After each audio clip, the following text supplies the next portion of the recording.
бы уплыла. И так рыба малая.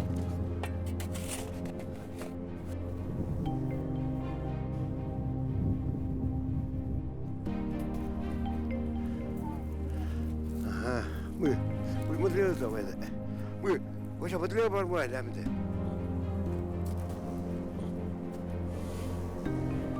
Трудно поверить, что через пару дней здесь, на полуострове Ямал, наступит лето. То есть календарное лето, конечно, наступит, но снег точно не растает.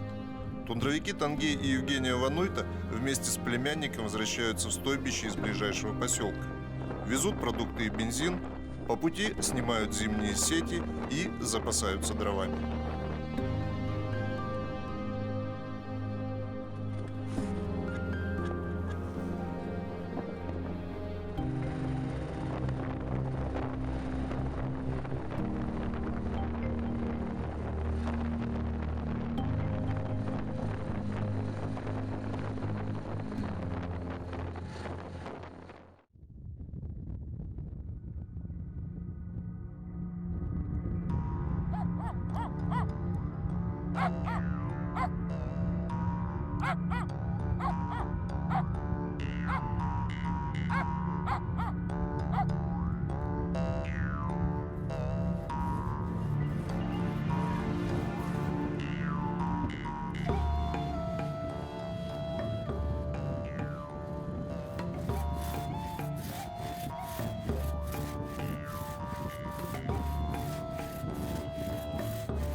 Жил я в стройбате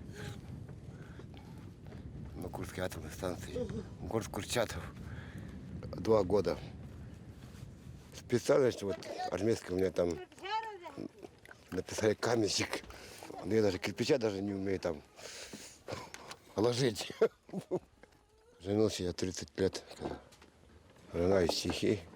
Вместе учились даже. Ну, с Тундры. Тундровичка. В семье нас 8 братьев, 2 сестры. Наши предки здесь. Всегда здесь были. Работали полсухами. Здесь жили в общем тундре. Наша семья у нас. Жена вот, ну и 3 детей. Ну, сестра летом. И еще как бы приемный сын Антон. Сын в 9 классе сейчас. Экзамен сдает. 2 дочери учатся в колледже в Слихаре. Они прилетят, наверное, 17 июня. Их тоже тянет, но...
Извините.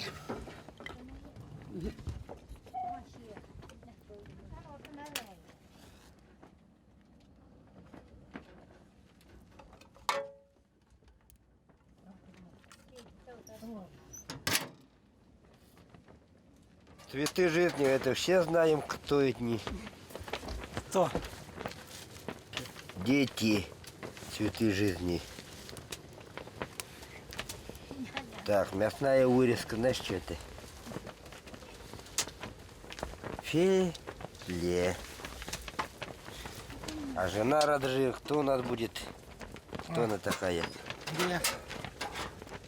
Жена Раджи. Работал пастухом, тогда выдавали премии, там, от семьи мне там немного дали. Ну получалось где-то голов 100 было. Ну там выросло, сейчас отделились. Постепенно мы уже построили свой. Мы не просто вот эти нюки шить там, вот эти шесты. Шесты я с поселка привез. Ну, сам настрогал. 90-е годы как-то было. Наступили как бы трудные времена. Вот эти. В Чехе мы сделали вот, северное хозяйство, вот, оленеводческое. Закупом я занимался. Перегоны вот эти. Потом появилась организация Хамба. Ну, тоже перегон уже полуостров Таймур. Целый месяц туда, на баранах, правда, перегон делали. А потом еще уже, после этих перегонов решили свое хозяйство тоже понимать, как бы. И по сей день сейчас занимаемся своими частным оленеводством, как бы частный сектор.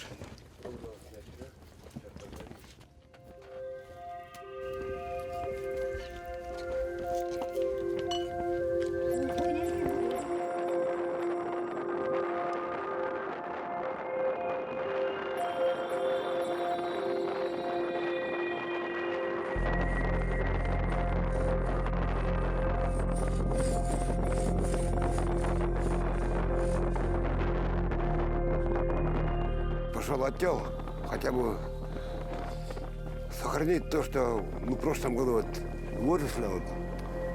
Сейчас хорошее время, но в то же время оно трудное.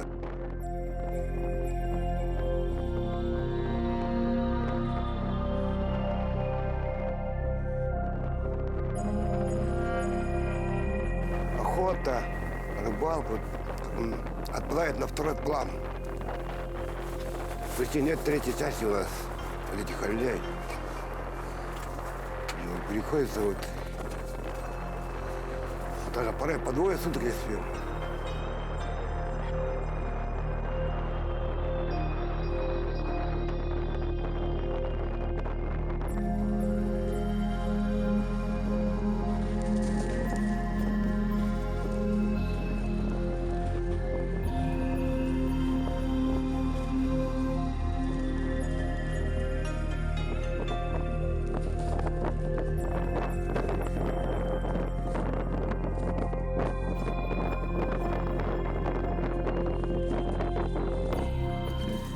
Когда непогода, мы сидим, вот, пережидаем непогоду уже. Сегодня же утро же мело вообще, сейчас уже дождь. А потом уже пойдет туман.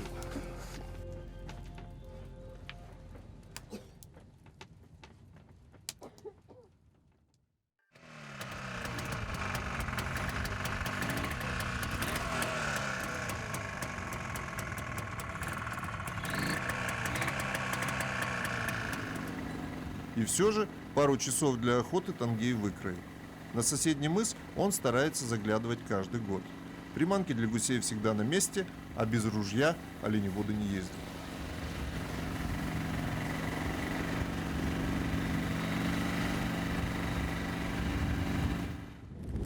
Тут даже вот эти, позавчера даже уток видели, гаг. Ну, пролетом, конечно. Сейчас что-то лебедей что-то нету. Тут лебедей слишком много уже стало.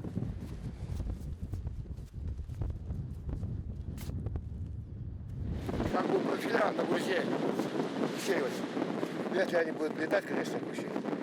Но вряд ли сегодня, как, сейчас будут летать после непогоды-то.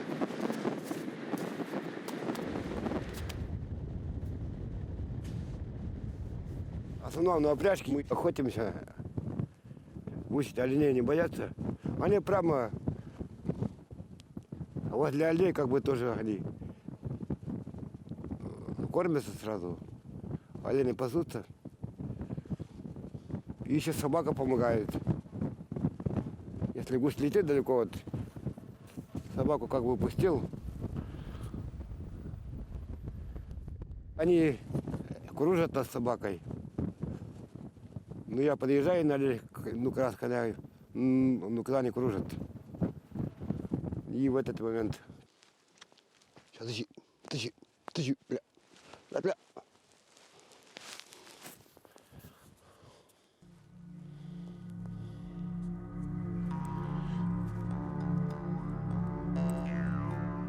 Сейчас были бы у нас все олени здесь. Никуда не спешили бы, специально можно было туда поехать. Сейчас меня уже...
Своих оленей спешат собрать и тундровики из соседних стойбищ. Один из чужаков прибился к стаду тангея. Теперь его нужно поймать и увезти обратно.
же это, ушные метки проверяем.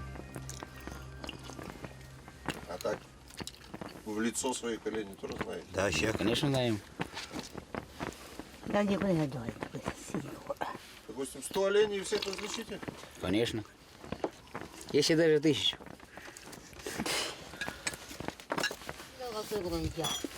Вы далеко отсюда стоите-то? 45 километров отсюда. А едете куда? В сторону Серехи. В поисках оленей. А почему они разбежались? Там Из-за толстого слоя наста. Олени просто нечем питаться. И вы их сейчас собираете? да. Везде. Где олень найдем, сани загружаем и домой.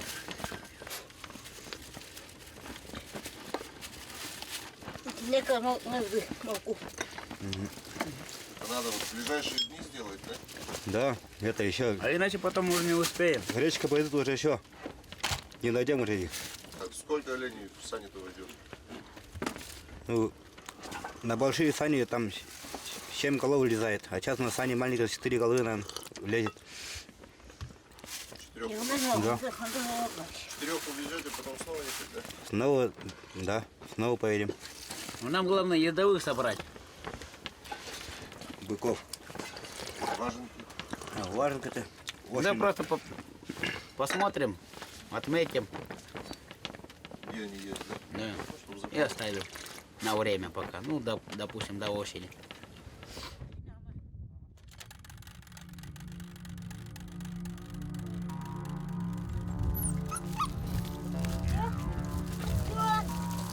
Пока все.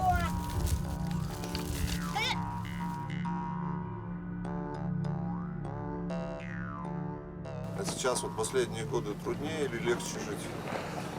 Я бы не сказал, что она легче, но наоборот труднее. Как бы сейчас уже на самовыживание пришли уже. Как бы. Сколько сохраним оленей, столько и сдадим.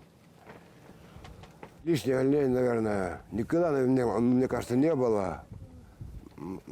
Ведь природа, ведь она сама регулирует как бы.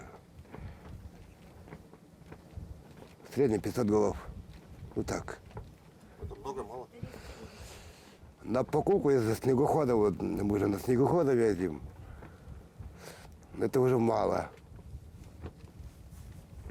И вот эти дорогие снегоходы, Ямахи, вот эти профессионалы, до миллиона же доходит, Да сколько оленей? наверное. А дать, если так, ну, примерно 200-250 голов. Это отдать за снегоход? Да, Половину? почти половина ведь остается, если примерно не будет сейчас. Я так считаю, вот где-то у меня 350, наверное, голов, или может быть больше там. Но я не считал. Если не секрет, сколько вы оленей сдаете в год? В прошлом году я, вот, ну, сколько сдали-то? Голов 60, да? 60 лишних. То есть это ваша зарплата? Да, это как бы у нас в этот год, ну, это самое высокое. А до этого 40 бывало, ну, потому что не могли больше давать. Да еще на питание. Да. На питание надо, на малицы. А голов 20 лет, наверное. Вот эти, на игушки, на киты, на гусь. Это ваши деньги. Да. Говорят, что продукты покупать, бензин покупать, Да. бураны, запчасти. То есть вот он ваш бюджет, это 65 или 40 оленей, да? Да, где-то так, ну. Если вот этот бык, где-то 53 килограмм, да, в среднем. Где-то 8-9 тысяч, если он здоровый. Важенка 43 килограмм средний вес. Где-то тоже 6-7 тысяч получается.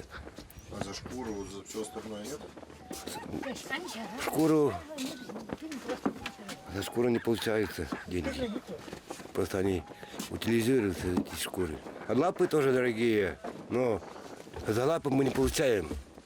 Панты тоже приносят, но в основном сейчас, ну, мы в этом году решили только перевести все это на деньги, там, чтобы осенью было там, детям давать, на билеты даже. ну, не получается дорого.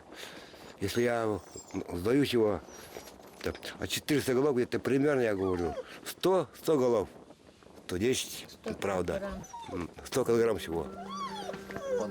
Панта, ну, это где-то примерно 100 тысяч, 130 тысяч деньгами. И еще плюс нам еще помогают вот эти окостенелые рога. Тоже принимаю. Тоже принимают их.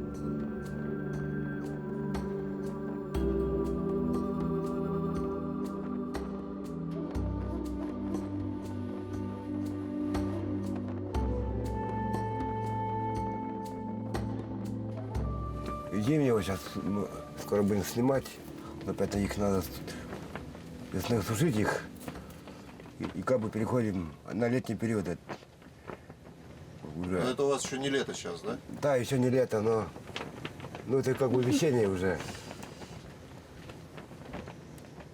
Да, еще не лето, ну уже не зима. А в поселок не хотелось уехать жить? Да нет, у меня никогда такого желания не было. Ну хотя предлагали, но... А вы о чем мечтаете? Ну я мечтаю как бы вот, как бы сохранить оленеводство вообще.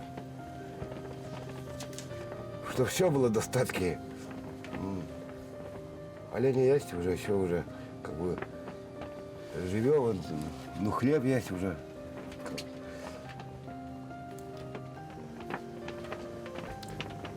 Если я жил бы вот, в городе, вот, стал бы наверное, городским, там, каким-то другим там, водителем. Просто я с малых лет был в тундре, вот. Ну и сейчас тоже дети тоже хотят тундру. Там тепло, светло, телевизор, Да, конечно. магазин. А вы не едете в поселок?